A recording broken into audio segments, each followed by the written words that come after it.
Hi guys, good morning po sa inyong lahat. Ang aga ko nga po palang gumising dahil ako po'y magluluto ng almusal namin guys.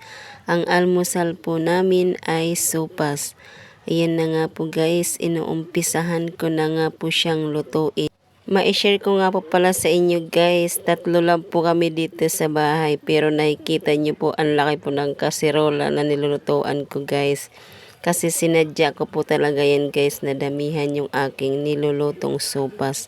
Dahil po ay plano ko pong bigyan ang aking 2 kapatid para malibre naman po sila sa almusal guys.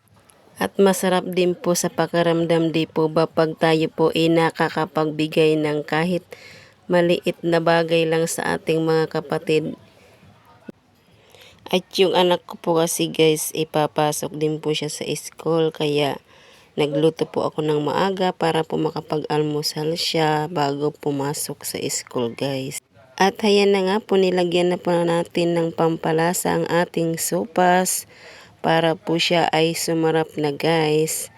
Ayun guys, luto na po ang ating sopas.